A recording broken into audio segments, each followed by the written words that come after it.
Here's the part that surprised me when the spreadsheet finished calculating.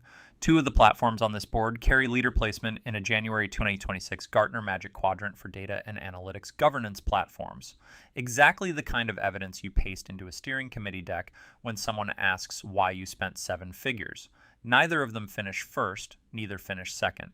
The platform that took the top slot won by a single point, and it won it against a hyperscaler whose biggest advantage on our rubric has almost nothing to do with governance depth and almost everything to do with the fact that you can build a forecast you'll actually be held to.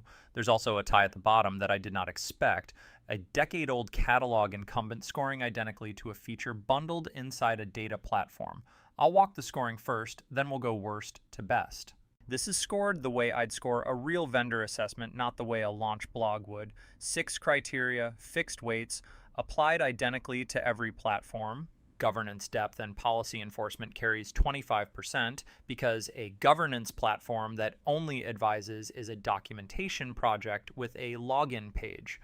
Catalog, lineage, and heterogeneous coverage is 22%. Heterogeneous is the operative word since almost nobody governs a single vendor estate. Steward and business adoption is 18%, and I weight it that high because the failure mode I see most often isn't a bad tool.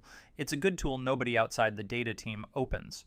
Cost, transparency, and predictability is 15%, which is deliberately aggressive.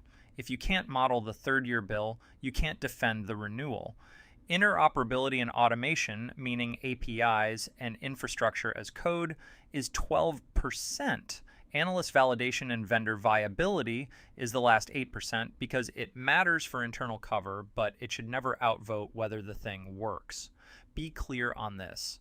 The individual scores are editorial. They're my judgment as a practitioner, and you're welcome to disagree with any of them.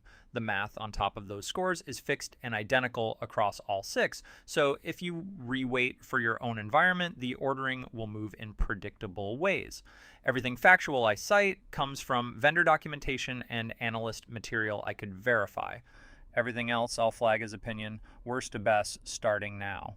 Alation lands at 68 tier B, and it gets there in a very lopsided way. Adoption is where it's genuinely excellent, 9 out of 10. Alation's catalog uses machine learning to interpret natural language search, so users don't need to know technical jargon or exact keywords to find assets, and it displays lineage, tags, quality, trust flags, endorsements, and user comments on each catalog asset with that context surfaceable inside tools such as Excel. That last detail is worth more than it sounds. Meeting an analyst inside the spreadsheet they already live in is how you get adoption without a training program. Coverage scores an 8 for the same reason. The signals are consistent across a wide connector set. Where it loses is governance depth at 6, trust flags and endorsements governed by social consensus. That's real, it works, and it is not policy enforcement. Nothing stops the query. Cost transparency scores a 4. In our experience, Alation licensing is negotiated per user and per source, which means every buyer is modeling a different curve, and none of them can benchmark. Automation gets a 6, a solid APIs, oriented toward populating the catalog rather than provisioning policy declaratively. Viability, 7, scored on incumbency rather than on any analyst placement I could cite in this set. Unity Catalog ties it at 68 tier B from the opposite direction entirely. Governance depth is an 8.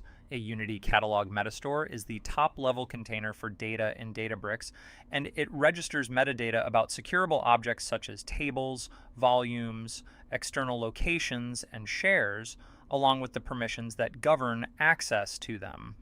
Permissions living with the Metastore is enforcement, not advice, but the boundary is the lakehouse, and that's exactly why coverage only scores a 5. Your mainframe extract, your Salesforce org, your finance team's SQL server, none of that is governed here. Adoption is also a 5. Platform engineers love it. It gives business stewards very little glossary or stewardship surface to work in. Then it makes up the gap in the 2 criteria buyers underrate. Cost transparency, 8. Unity Catalog is included with the Databricks platform with no separate governance line item, which means there is no incremental governance charge to defend at renewal. And automation is a 9, the highest on the board because Databricks supports creating a meta store as code through the Terraform provider using the Databricks/Metastore and Databricks also Metastore assignment resources to link workspaces. That is governance you can actually put in a pull request. Viability 7. Stop and look at what just happened, because it's the biggest upset on the board so far. A mature, standalone data catalog with best-in-class business adoption scored exactly the same as a governance layer that is, structurally, a feature of a data platform and doesn't govern anything outside it. Two very different products, identical totals. That's not a quirk of my scoring. It's the weights doing their job. Cost transparency and automation together are 27% of this rubric, and Unity Catalog takes an 8 and a 9 there, while the incumbent catalog takes a 4 and a 6. If you think I've overweighted the boring criteria, rerun it. Drop cost transparency to 5%, push it into adoption, and the standalone catalog pulls clear. But I'd push back on that because, in my experience, the governance program that dies is almost never the one that lost a feature bake-off. It's the one whose renewal number nobody could explain to a CFO in a quarter when budgets tightened. Predictability is a governance feature. Keep that in mind because it decides the top of this board too. Collibra opens tier A at 73, and it posts the joint highest governance depth score on the board on 9. The operating model is built around business glossary, policy workflow, and stewardship roles. It is the most complete formal governance apparatus here, and if your program is being audited, that structure is the thing that answers the auditor. Coverage gets an 8 for a broad estate-agnostic connector footprint, with the caveat, in my experience, that truly deep column-level lineage usually means bringing complementary tooling. Analyst validation is where it's strongest at 9. Collibra states it is positioned as a leader in the Gartner Magic Quadrant for data and analytics governance platforms, and the report referenced on Collibra's reprint page carries document ID G008287171, is dated January 2026, and it is authored by Anurag Raj, Guido De Simone, and Donna Medeiros. That is unusually clean internal cover.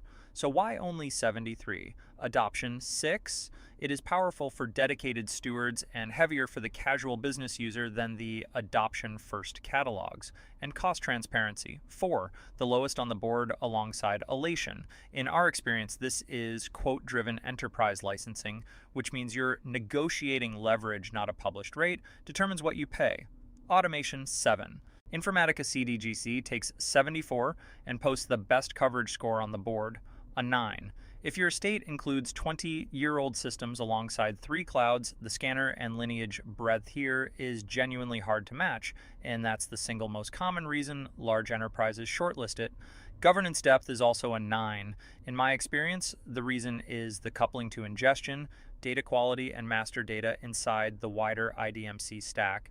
When policy sits next to the pipeline, it gets enforced against moving data rather than against a document.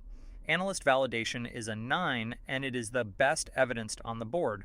Informatica is named a leader in the 2026 Gartner Magic Quadrant for data and analytics governance platforms, a report dated 6th of January 2026, authored by Anurag Raj, Guido De Simone, and Sarah Turkley, which evaluates 15 vendors. 15 evaluated, leader placement, that's a defensible line in a board paper. The drag is adoption at 5. Capability depth brings configuration overhead, and configuration overhead keeps the platform with specialists instead of stewards. Cost transparency scores a 5.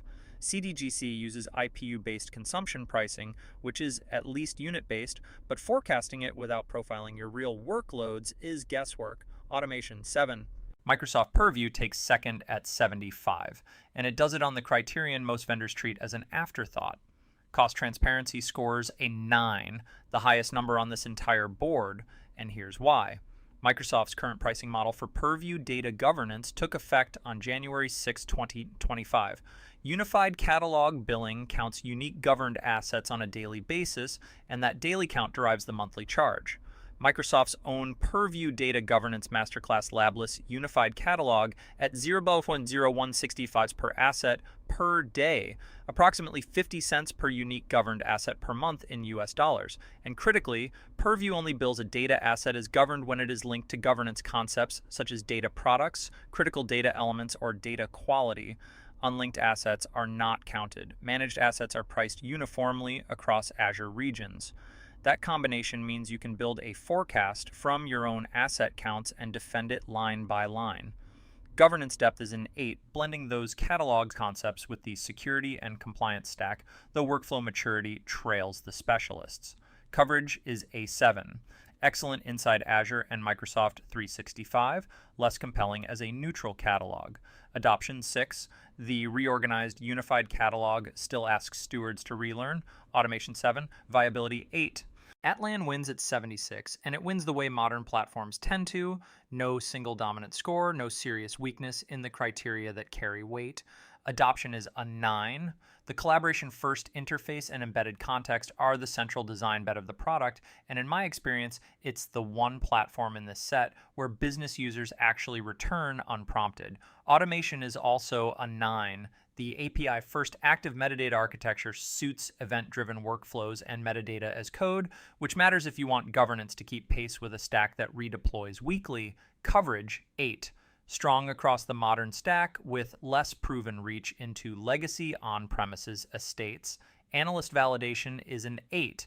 Atlan is recognized as a leader in the 2025 Gartner Magic Quadrant for Metadata Management Solutions, which evaluated platforms against 5 defined use cases. Worth noting from that same page, Gartner expects adoption of active metadata practices to increase by more than 75% by 2027. The direction of travel favors this architecture. The honest weaknesses, governance depth is a 7 because policy propagation still leans on downstream systems for hard enforcement, and cost transparency is a 5, since in our experience the tiered subscription is quote based and you'll be negotiating rather than modeling.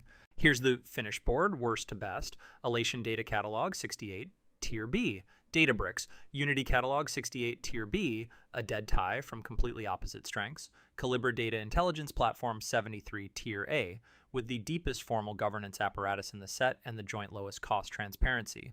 Informatica CDGC 74 Tier A, best-in-class heterogeneous coverage, and the best documented analyst placement. Microsoft Purview 75 Tier A, carried into second place almost entirely by a published forecastable price. And Atlan takes it at 76 Tier A.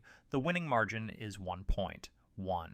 That is not a mandate, and I'd be lying if I told you the gap between first and second is meaningful for most buyers. Flip 2 editorial judgments and the order flips with them. What is meaningful is the shape of the board. Nothing scored above 80. Nobody is simultaneously deep on enforcement, broad across a messy estate, loved by business stewards, and transparent about price. Every one of these is a trade, and the right answer depends entirely on which of those 4 you can least afford to compromise. If your estate is one lake house, the bottom of this board might be your correct answer. If you want to argue with the weights, and you should, because your estate isn't mine, the companion article has the full scoring matrix, every criterion score for all 6 platforms, and the reasoning behind each one, so you can re-weight it against your own shortlist and see where the order breaks. Links in the description. Go build your own board.